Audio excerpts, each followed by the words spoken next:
नमस्कार। चलिए आज बात करते हैं भारत की स्पेस एजेंसी इसरो की। एक ऐसी कहानी जो एक बहुत ही छोटी सी मामूली सी शुरुआत से निकलकर आज दुनिया भर में अंतरिक्ष में अपनी धाक जमा चुकी है। पर जानते हैं, इसरो की ये पूरी कहानी ना एक बड़े ही दिलचस्प सवाल से शुरू होती है। एक ऐसा सवाल जिसने पूरी दुनिया को सोचने पर मजबूर कर दिया। सवाल ये था कि क्या कोई देश जिसके पास बहुत ज्यादा पैसे या संसाधन न हो, वो अंतरिक्ष में कुछ ऐसा कमाल कर सकता है जो आज तक कोई और न कर पाया हो? और इसका जवाब है एक जोरदार हाँ, बिल्कुल कर सकता है। और सिर्फ इतना ही नहीं, भारत ने तो चंद्रयान 3 मिशन के साथ चांद के साउथ पोल पर उतरकर सचमुच इतिहास रच दिया। तो इस जबरदस्त कामयाबी को ठीक से समझने के लिए हमें थोड़ा पीछे चलना होगा, एकदम इसरो की शुरुआत में। देखिए, एक बात जो इसरो को सबसे अलग बनाती है वो ये है कि इसका मकसद हमेशा से सिर्फ रॉकेट उड़ाना नहीं रहा, बल्कि इसका असली लक्ष्य था स्पेस टेक्नोलॉजी का इस्तेमाल करके यहाँ धरती पर आम लोगों की जिंदगी की मुश्किलों को आसान बनाना। तो ये सब शुरू हुआ 1960s में। तब इसका नाम था INCOSPAR, Indian National Committee for Space Research. मतलब यहाँ से भारत के स्पेस प्रोग्राम की नींव पड़ी। और फिर 15 अगस्त 1969 को इसी को एक नया रूप दिया गया और नाम मिला इसरो। और इस सब के पीछे जो सोच थी, जो विजन था, वो था डॉक्टर विक्रम साराभाई का। अब देखिए, कोई भी स्पेस मिशन हो, उसके लिए दो चीजें तो चाहिए ही चाहिए। एक तो गाड़ी मतलब रॉकेट जो आपको वहां तक पहुंचाए, और दूसरा वो सामान यानी सैटेलाइट जिसे वहां पहुंचाना है। तो इसरो के पास ना अलग अलग काम के लिए अलग अलग रॉकेट हैं। सबसे पहले आता है PSLV। ये इसरो का वर्क हॉर्स है, मतलब सबसे भरोसेमंद साथी। जितने भी छोटे सैटेलाइट्स हैं या चंद्रयान 1 और मंगलयान जैसे मिशन, वो सब इसी ने किए। फिर आता है GSLV। ये थोड़े भारी भरकम सैटेलाइट्स जैसे कम्युनिकेशन वाले, उनको लॉन्च करता है। और फिर है बाहुबली, LVM-3। ये भारत का सबसे भारी और सबसे ताकतवर रॉकेट है। चंद्रयान 3 इसी से गया था। और जो हमारा सपना है ना, गगनयान, मतलब इंसानों को स्पेस में भेजने का, वो भी इसी से पूरा होगा। अब बात करते हैं सैटेलाइट्स की।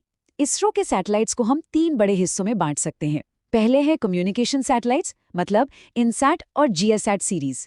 जो टीवी हम देखते हैं, जो इंटरनेट चलाते हैं, वो सब इन्हीं की बदौलत है। दूसरा है अर्थ ऑब्जर्वेशन।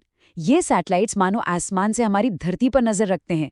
मौसम कैसा रहेगा, फसलों का क्या हाल है, कहीं कोई तूफान तो नहीं आ रहा, ये सब बताते हैं। और तीसरा है नैविक। ये है भारत का अपना GPS, यानी लोकेशन के लिए अब हमें किसी और पर निर्भर रहने की जरूरत नहीं। तो जब ये रॉकेट और सैटेलाइट्स तैयार हो गए, तो इसरो ने अपनी नजरें और भी दूर चांद और मंगल जैसे ग्रहों पर टिका दी। और यहीं से शुरू हुई कुछ ऐतिहासिक कामयाबियों की कहानी। इस सफर में पहला बड़ा पड़ाव था चांद। साल था 2008 और मिशन का नाम था चंद्रयान 1। और इस मिशन ने एक ऐसी खोज की जिसने पूरी दुनिया को चौंका दिया। चंद्रयान 1 ने कंफर्म किया कि चांद पर पानी के मॉलिक्यूल्स हैं। इस एक खोज ने चांद को देखने का हमारा नजरिया ही बदल दिया। अच्छा, चांद के बाद अगला निशाना था लाल ग्रह यानी मंगल। और फिर लॉन्च हुआ मार्स ऑर्बिटर मिशन, जिसे हम सब प्यार से मंगलयान कहते हैं। और मंगलयान ने जो किया वो तो कमाल ही था। भारत दुनिया का पहला ऐसा देश बना जिसने अपनी पहली कोशिश में मंगल के ऑर्बिट में एंट्री कर ली। और जानते हैं सबसे हैरान करने वाली बात क्या थी? इसका बजट। ये मिशन इतने कम बजट में पूरा हुआ कि ये इसरो की किफायती इंजीनियरिंग का एक बेहतरीन नमूना बन गया। और अब आते हैं उस पल पर जिसका जिक्र हमने शुरू में किया था, साल 2023 और मिशन चंद्रयान 3। इस मिशन के साथ भारत दुनिया का पहला और इकलौता देश बन गया जिसने चांद के साउथ पोल पर, जहां आज तक कोई नहीं पहुंच पाया था, वहां पर एक सफल सॉफ्ट लैंडिंग की। मतलब अपने लैंडर को बड़े आराम से बिना किसी नुकसान के सतह पर उतारा। बस इसी एक कामयाबी ने इसरो को दुनिया की टॉप स्पेस एजेंसीज की लीग में खड़ा कर दिया। अच्छा, ये तो हो गई चांद मंगल की बातें। लेकिन सवाल ये उठता है कि इन बड़े बड़े मिशनों का हम सबकी आम लोगों की जिंदगी पर क्या असर पड़ता है। मतलब आखिर ये सब इतना जरूरी क्यों है? इन मिशनों का असली मतलब क्या है? इसका जवाब हमारी रोजमर्रा की जिंदगी में छिपा है।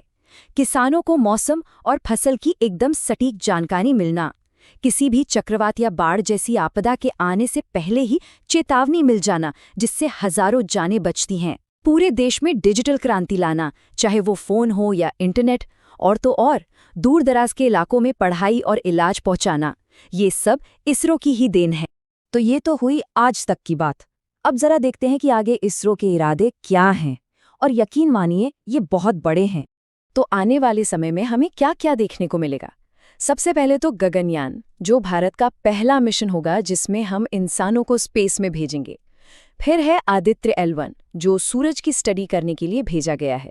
इसके अलावा शुक्र ग्रह के लिए शुक्रयान और चांद से सैंपल वापस लाने के लिए चंद्रयान 4 की भी तैयारी है। और इन सब से भी बढ़कर 2040 तक भारत का अपना स्पेस स्टेशन बनाने का लक्ष्य है। सोचिए, एक साइकिल और बैलगाड़ी पर रॉकेट के हिस्से ले जाने से शुरू हुआ ये सफर अब अपना खुद का स्पेस स्टेशन बनाने तक पहुंच रहा है। ये स्टेशन आने वाले समय में लंबे स्पेस मिशन और